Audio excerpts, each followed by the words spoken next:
오늘은 이 본문의 말씀을 가지고 너는 행문하로다 이런 제목으로 말씀을 드리겠습니다. 모세가 본문에서 이스라엘 백성에게 너는 행복자로다 이렇게 말했습니다. 근데요, 인간적으로 볼 때 그 말은 잘 안 맞아요. 왜냐하면 지금 이스라엘은 애굽 나와서 광야에 있단 말이죠. 온갖 어려움에 처해 있어요. 근데 그런 사람에게 너는 행복자라다 이렇게 말하는 거니까 조금 이해하기가 어려운 것 같습니다. 그러나 모세는 분명히 너희들은 행복자로다 이렇게 하는 거예요. 이스라엘은 성도를 상징하는 것입니다. 그러므로 이걸 다시 말하면 주님께서 성도여 너는 행복자로다 이라는 거예요. 우리 성도가 행복자라요. 근데 성도도 사실은 세상에 모진 어려움 속에 있습니다. 그럼에도 성도는 행복자다 이렇게 말하는 거예요. 어느 여가수가 어릴 때 굉장히 가난해서 고생을 많이 하며 살았는데, 근데 아버지는 막 술만 먹고 또 술주사가 있어가지고 막 괴롭히고 그래서 매일매일 어려웠대요. 그 아버지를 굉장히 미워하고 막 원망하고 막 그냥 괴로웠대요. 근데 지금에 와서 그 당시 아버지 나이에 이르고 보니 그 고달픈 인생을 가진 아버지를 이해하게 되었고, 더구나 그 아버지께 감사한 것은 이렇게 이쁘게 낳아줬고 피부도 좋게 하셨고 목소리도 아주 아름답게 해주셔서 이렇게 내가 가수로 이렇게 인기를 끌고 있다. 그게 너무 감사하다면서 막 울먹이면서 얘기하는 걸 들었어요. 나태주 시인이 풀꽃이라는 시가 있어요. 자세히 보아야 예쁘다. 오래 보아야 사랑스럽다. 너도 그렇다. 짧은 시죠. 그지만 이 짧은 시지만 성도가 가진 행복도 그렇습니다. 자세히 보아야 사랑스럽게 볼 수 있고 그래서 예쁩니다. 오래 보아야 겸손하게 볼 수 있어서 또 사랑스럽습니다. 어떤 사람이 살고 있던 집을 팔려고 했어요. 왜냐하면 자기가 오래 살았고 지루하고 또 새로운 집에 살고 싶었습니다. 그래서 부동산 중개업자에게 자기 집을 내놓고 내가 새로 살 집을 인터넷으로 이렇게 검색을 하면서 하나하나 보았어요. 그러다가 어느 한 집이 눈에 띄었습니다. 그 집의 소개 타이틀은 언덕 위에 있는 집, 이런 타이틀에다가 그 내용을 보니까 언덕 위에 아름다운 집입니다. 멀리 평야가 보이고 그 평야 위에 떠오르는 해를 보고 있노라면 하루 일과를 시작하는 힘이 나는 것 같습니다. 또한 아름다운 정원이 있습니다. 작은 정원이지만 사시사철 갖가지 꽃이 피어납니다. 이 정원을 거니노라면 마치 천국에 온 기분을 느낄 것입니다. 이 집의 방해 구조는 넓고 편리하게 되어 있습니다. 온 가족이 만족하게 살 수 있는 참 좋은 집입니다. 이 집에는 이웃이 참 좋습니다. 법 없이도 살 수 있는 사람들입니다. 좋은 일뿐 아니라 나쁜 일도 서로 나누기 때문에 이 동네는 바로 가족과 같습니다. 근데 이런 소개를 읽고 이 사람이 마음속으로 내가 이 집을 사야겠다 이렇게 결정을 했어요. 그래서 그 집을 찾아가려고 주소를 확인해 보니까 그 집이 바로 자기 집이요. 부동산 중개업자가 집을 내놓으니까 그걸 팔려고 이렇게 쓴 글이요. 근데 그 글을 다시 한번 꼼꼼히 살피면서 자기의 집을 다시 보았더니 자기 집이 그렇게 좋은 집이었다는 것을 새삼 깨닫게 된 거예요. 그래가지고 그는 그 집을 팔았을까요? 안 팔았을까요? 안 팔았어요. 그와 같이 우리 성도들도 하나님이 이미 우리에게 주어져 있는 엄청난 행복과 행운을 우리가 갖고 있으면서도 그걸 몰라요. 소중하게 여기지 못하고 감사하지 못할 때가 있다는 거예요. 그러면 오늘날 성도가 되는 이스라엘이 행운아인 것은 무엇 때문인가 한번 알아보면서 은혜를 나누겠습니다. 첫 번째로 성도가 행운아인 것은 구원의 행복 때문이다. 이스라엘을 출애굽시키려는 하나님의 뜻을 애굽의 바로가 막 고집부리고 불순종하니까 죽음의 천사가 애굽 모든 가정에 장자를 치려고 내려와요. 그때 모세는 이스라엘 백성에게 어린 양을 잡아서 그 피로 문에 바르라. 문지방, 문설주, 여기에 다 바르라. 그랬더니 그 죽음의 사자가 피가 없는 애굽 집은 다 들어가서 죽였는데 이스라엘 집에는 이게 패스오버였어요. 넘어갔단 말이에요. 유월절이라고 하죠. 넘어갔어요. 이스라엘 백성 아무도 죽지 않고 살아났어요. 이것이 구원인 것입니다. 그러니까 성도는 하나님의 어린 양의 피를 발라 죽음에서 구원받은 백성이다. 이렇게 모세가 얘기하는 거예요. 너희들은 하나님이 어린 양의 피로 발라서 죽음에서 구원받은 백성이다. 그렇기 때문에 행복하다. 이런 말입니다. 어느 목사님이 미국에서 이렇게 시골집에서 이렇게 하숙을 하면서 목회를 하는데 그 하숙집 농부가 예수를 안 믿는 거예요. 근데 그 부인은 늘 남편이 예수 믿기를 막 그냥 기도하는 거예요. 근데 하루는 아침에 목사님 부르는 거예요. 농부가. 왜 그러냐니까 나랑 같이 닭장을 갑시다 그러는 거예요. 그래서 따라갔더니 가보니까 닭장에 암탉이 앉아 있어요. 그 농부가 그 암탉을 건드려 보라 그래요. 그러니까 목사님이 툭 건드렸더니 이 닭이 그대로 툭 옆으로 넘어져 쓰러져. 그러니까 그 날개 아래 밑에서 막 병아들이 삐약삐약 나오는 거예요. 농부가 말하기를 저 암탉 머리에 상처를 좀 보십시오.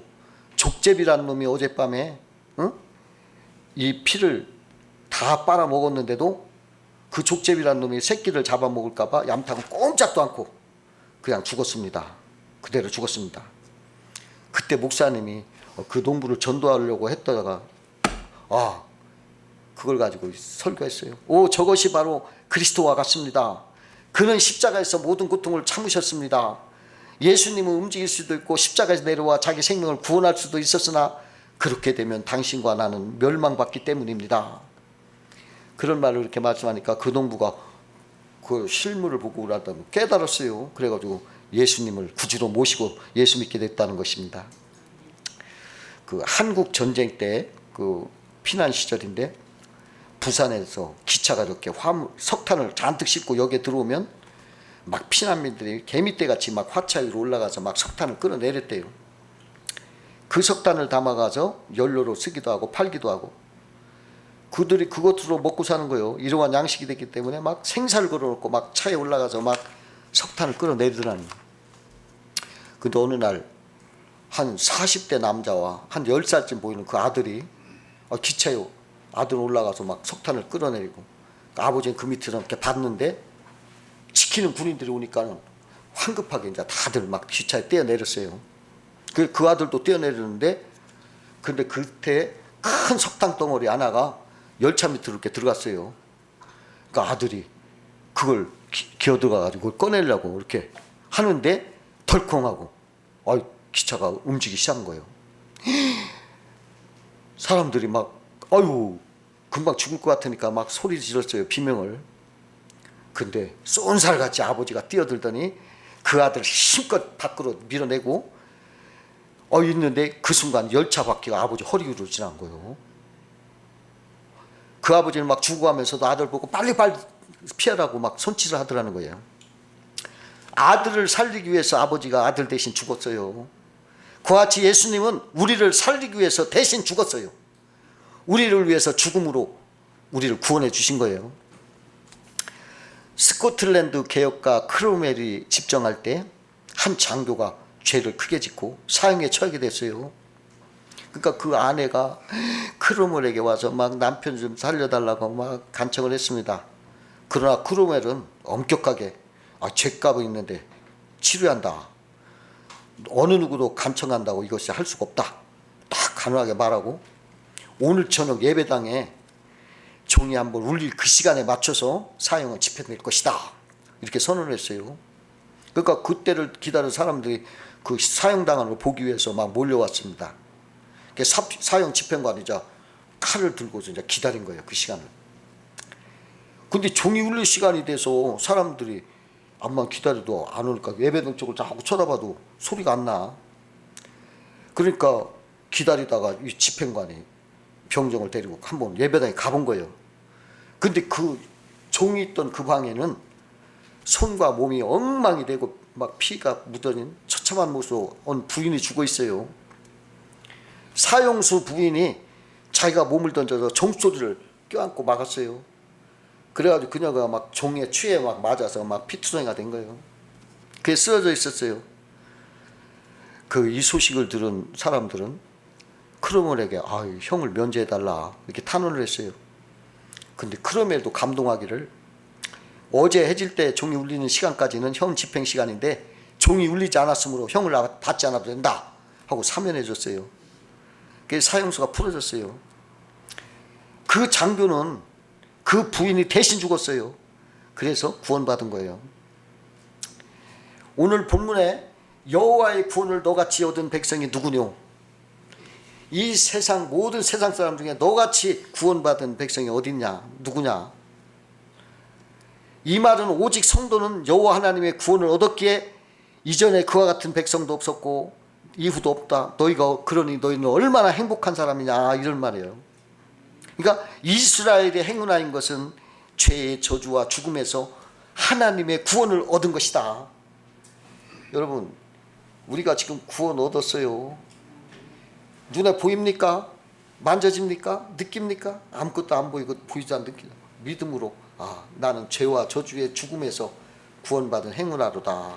이게 믿음이에요. 그렇게 믿으시 바란다. 두 번째로 성도가 행운아인 것은 전능자의 도움과 지켜주시는 방패 때문이다 하는 거예요. 하나님은 믿는 성도를 도우시고 지켜주시기 때문에 행운아인 거예요. 본문 26절에 그가 너를 도우시려고, 27절에 그가 영원하신 팔이 내 아래에 있도다 했고, 29절에 그는 너를 돕는 방패시오 이렇게 말했어요. 방패는 적의 공격으로부터 군인들을 보호해 주는 것입니다. 하나님이 방패시라는 말은 우리를 지켜주신다는 거예요. 하나님께서는 애굽에 나온 이스라엘 백성들을 지켜주셨습니다. 이스라엘 백성은 400년간 노예 생활을 하던 비참한 노예였어요. 그러나 하나님은 그들을 낮에는 구름 기둥으로 밤에는 불 기둥으로 지켜서 보호하여 인도하셨고, 애굽에 쫓아오는 군사들 홍해를 갈라서 이스라엘 백성은 건너가게 하시고, 애굽 군사는 그냥 달릴 때 못 쫓아오게 진흙으로 그 바퀴에 묻혀가지고 극난하게 하셔서 거기에서 나오지 못하고 홍해가 덮어지는 바람에 다 수장을 시켰어요. 또 아멜렉이라는 강력한 적의 공격으로부터 하나님은 물리쳐 주셨습니다. 우리는 하나님의 도우심과 보호심 속에서 살기 때문에 우리는 행운한 것입니다.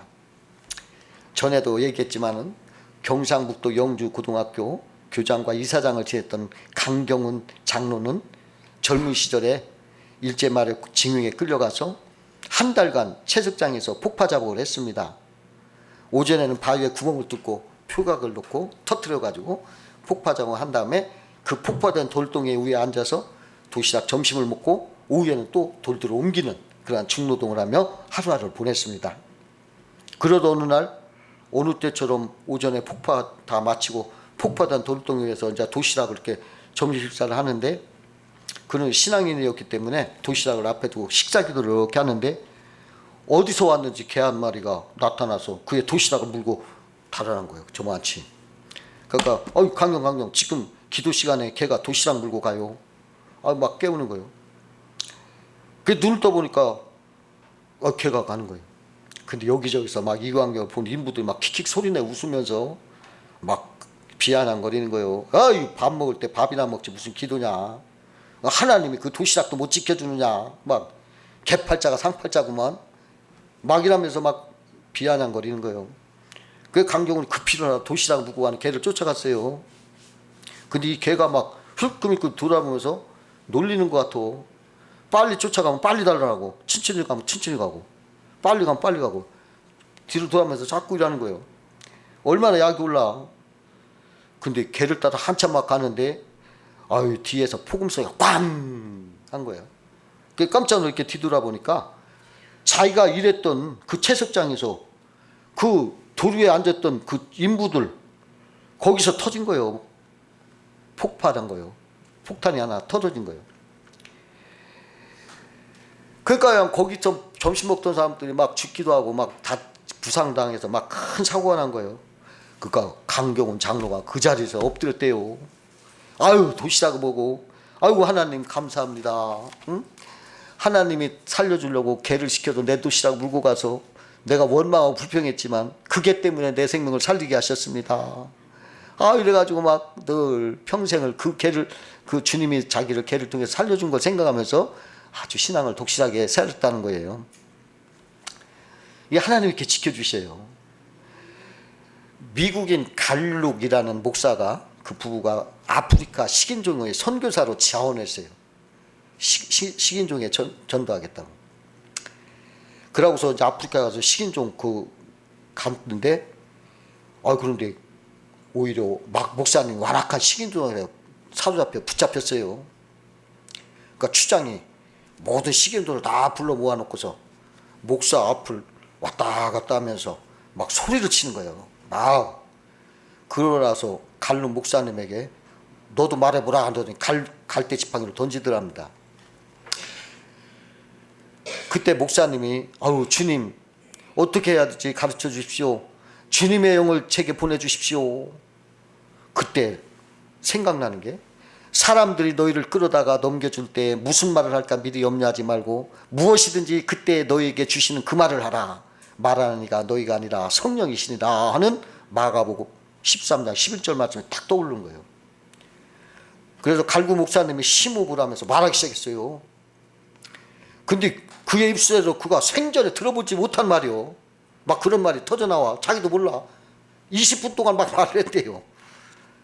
그 자기도 전혀 알 수 없는 말이요. 막. 근데 식인종은 다 고개를 끄덕고 알아듣는데. 식인종은 다 고개를 끄덕거리면 알아들어. 그랬는데 그 말이 전부 식인종들이 알아듣는 말을 한 거예요. 그가 식인종들이 그 사람을 용서해서 풀어놔주고 또 너희들 마음대로 우리 부족이 와도 좋다고 허락도 받아서 얼마지 않아서 그 부족들을 전도해가지고 그 식인종들 식인 습관을 버리고 예수 믿었다는 거예요. 이게 구원 얻었다고 합니다.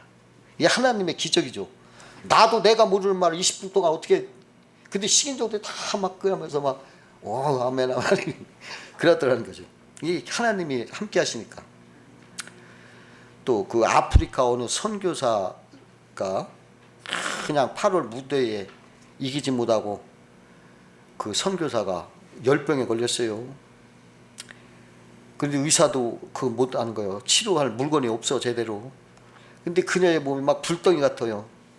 일단 열을 내리기 위해서 얼음이라도 있어야 하는데 이 얼음이 어디 있어? 열대지방 뜨거운 나라에. 구할 수가 없죠. 그러니까 그 딸이 우리 어머니 하나님 살려달라고 막 기도를 했어요. 그런데 기도하고 얼마 후에 하늘에 먹구름이 끼더라. 뭉게 먹구름이 까맣게 끼더니 커다란 얼음덩이 같은 우박이 막 떨어지든 막 쏟아지든 그 얼음덩어리로 그냥 낫게 했다는 거예요. 하나님이 이렇게 응답하는 도와주시는 겁니다. 한 사업가가 있었는데 그 사업가가 어릴 때 얼마나 가난했던지 그 초등학교 다닐 때 신을 못 신고 다녔대요. 그 학교도 초등학교 5학년만 다니고 중퇴했대요. 못 다녀. 근데 그 사람이 신앙은 부자였답니다. 학교 공부는 많이 못했어도 하나님 말씀을 열심히 배웠고 공부했어요. 근데 그 하나님 말씀을 통해서 성령님의 인도를 받는 방법을 알았어요. 이 사람이. 그가 성령의 인도로 사업이 잘 되어서 백만장자가 됐던 거예요. 그리고 새로운 사업을 투자해서 한 번도 실패한 적이 없어. 또 새로 계획한 일이 그냥 전부 잘 돼서 사람들이 신기한 거예요. 어쩌면 그렇게 해. 그래서 사람들이 와 물었어요. 어떻게 해서 사업이 이렇게 날로 번창하고 이렇게 잘 됩니까? 그러니까 이 사람 이런 말 했어요. 나는 내 방 옆에 기도실을 따로 만들어 놓고 중대한 투자를 할 때마다 그 기도실에 들어가서 어떤 때는 금식도 하고 어떤 때는 기도하면서 하나님이 내게 알려주신 것을 귀를 기울입니다. 하나님이 성령께서 내 마음속에 확신이나 평안과 소원을 통해 말씀해 주시면 나는 그 말씀대로 행했습니다. 예컨대 어떤 사람이 내게 새로운 투자를 시도하라고 권유하면 나는 그 안건을 가지고 기도실로 갑니다. 인간의 이상적인 거, 인간의 경험 다 젖혀놓고 오직 하나님이여 인도해 주시소 하고 기도하면서 마음이 평안하지 않고 확신이 없고 인간적인 생각으로 아무리 조건이 좋아도 투자할 수 없다는 것 같으면 절대로 투자하지 않고 나 못한다 하고, 또 반면에 인간의 생각이나 경험을 하는 도저히 승산 없고 안 될 것 같아도 기도실에 들어가서 하나님 앞에 기도하면 마음에 평안이 오고 잘 될 것 같은 직감도 오고 마음에 확신이 옵니다. 그러면 누가 반대해도 나는 끝까지 그것을 합니다. 그랬더니 이렇게 크게 성공을 했습니다. 나는 언제나 기도하며 성령의 음성을 듣고 성령님의 인도를 받았기 때문에 내가 손대는 것마다 성공하고 실패한 것은 없었습니다. 이러더라고요. 이게 하나님은 그를 따르고 믿는 자에게 그 전능하신 하나님이 도와주시고 지켜주시는 행운아인 거예요. 그러니까 우리는 행운아인 것입니다. 세 번째로 성도가 행운아인 것은 성령으로 인치심을 받았기 때문이에요. 하나님은 성도를 너는 내 것이라 서류에 도장을 찍고 사인을 하듯이 하나님은 믿는 자에게 성령을 인쳐서 하나님의 소유한 존귀한 사람이 되게 하신 거예요. 그 미국의 유명한 시인이었던 롱펠로우가 갑자기 시상이 떠오르면 적을 것을 없어서 막 옆에 있는 휴지를 따다가 거기다가 막 적었어요. 그럼 그 휴지는 아무 가치 없게 됐죠. 이제 그걸 다 옮겼으니까. 근데 그 휴지가 얼마에 팔렸냐면 $6,000에 팔렸대요. $6,000. 롱펠로우가 쓰던 휴지조가 또 존귀하다는 거예요. 왜? 그 사람이 유명한 사람이니까. 그 피카소라는 유명한 미술가는 그냥 종이에다가 아무 종이나 그냥 스케치한 거, 대상한 것을 버렸지 뭐 그냥 그때는. 근데 그걸 가지고 지금은 그 종이 한 장이 유럽에 있는 대저택을 살 수 있을 만큼 비싼 값으로 팔린대요. 여러분, 그 유명한 사람이니까 그런 거예요. 유명한 사람이라도 손만 대도 이렇게 존귀한 것이 되고 비싼 것이 되는데, 하물며 전능하신 하나님의 손길에 의해서 성령의 인침으로 하나님과 함께하는 성도는 얼마나 존귀한 존재가 되겠냐는 거예요. 우리는 한낱 종이조각 같이 약하고 죄의 종으로 무가치한 인간이었어요. 그렇지만 하나님 우리를 선택하여 주고 은혜를 함께 주실 때 우리 하나님의 자녀는 엄청난 존귀한 존재가 된 행화라는 거예요. 성령의 인침으로 하나님과 함께하는 성도는 형통한 거예요. 그 하나님이 함께하는 요셉은 네가 나 형통했어요. 그는 청문회도 없이 하루아침에 애굽 총리로 임명됐어요. 하나님이 함께하는 사무엘은 그 입에서 나오는 말 한마디도 땅에 떨어지지 않게 하셔서 모든 이스라엘 백성이 그를 사사로 다 인정했어요. 하나님이 함께하는 다니엘은 사자 굴 속에서도 살아나왔고 왕의 신임을 받아 승리했던 거예요. 그 초등학교 운동회가 열었는데 거기에 장애물 경기라는 게 있어요. 어느 반에서 2명이 선수가 나갔는데 하나이는 키도 크고 그냥 육상 선수. 근데 그 하나이는 키가 그 중에서 가장 작은 아이예요. 보나마나 뭐 뛰나마나 승부가 뻔하지. 땅 하고 신호를 누르니까 육상 선수가 재빠르게 달려가서 먼저 사다리를 통과하고 띵트를 떼어놓고 가마니를 뒤집어 쓰고 나와가지고 저 마치 정반에 밀가루에 얼굴을 파묻고서 거기에 접혀진 종이를 입술로 물고 그냥 관중석을 향해 쏜사까지 다 뛰었어요. 그 접힌 종이를 딱 펼치는 순간 그 아이의 얼굴이 굳어졌어요. 불사 접힌 종이에 할머니라고 쓰여있어요. 그 친구가 아무리 잘 뛰면 뭐합니까? 할머니가 뛰지 못하는데 결국 그 아이는 다 이긴 경기 놓치고 말았어요. 반면에 뒤늦게 달려온 아이는 종이를 딱 펼치는 순간 얼굴이 환해졌어. 거기에는 체육 선생님이라는 글자가 뚜렷하게 써 있는 거예요. 얼씨구나고 선생님 손을 잡고 뛰는데 아이가 걸음을 시원찮으니까 체육 선생님 안 되겠다 너 내 등에 옆으로 하더니 그 아이를 들쳤고 막 뛰기 시작했어. 뭐 1등은 당연히지. 1등으로 들어온 건 당연히. 할머니를 모시고 가려면 할머니가 지팡이가 막 자꾸 그냥 못 거는 거예요. 체육 선생이 이기는 거지 않아. 인생의 경주도 마찬가지예요. 많은 장애물과 고비가 우리 앞에 있어요. 그렇지만 예수와 함께 뛰면 성공하는 거예요. 예수께서 내 손을 잡고 뛰시다가 내가 시원찮으면 안 되겠다 내 등 옆에라 하시는 거예요. 그러므로 성도는 길을 막는 어떤 장애가 있더라도 결국 승리하는 행운아예요. 예수 믿는 성도는 최고의 행운아인 거예요. 제가 어떤 때 혼자 생각이죠. 아, 내가 행운하구나 이렇게 느껴요. 예수와 함께 있으니까 행운하구나. 이 오늘 본문의 말씀이 생각이 나요. 너 같은 행운아가 어디 있냐. 전능하신 창조주 하나님이 나와 함께 계시고 나를 도와주시고 지켜주시고 나를 사랑해 주시고 나를 정직케 하시는데 이보다 더 행운이 어디 있느냐. 아, 이러면서 막 그냥 우스갯소리죠. 속으로. 겉으로 그러면 안 되지. 교만한 거죠. 그러면 여러분, 예수 믿는 최고의 행운아예요. 눈에 안 보이고 귀에 들리지 않는다고 아무것도 없는 줄 알지 말고 믿음으로 모세가 말한 대로 나는 행복자로다. 그러면서 주님을 자세히 보고 그렇게 하시길 바랍니다. 자, 기도하겠습니다.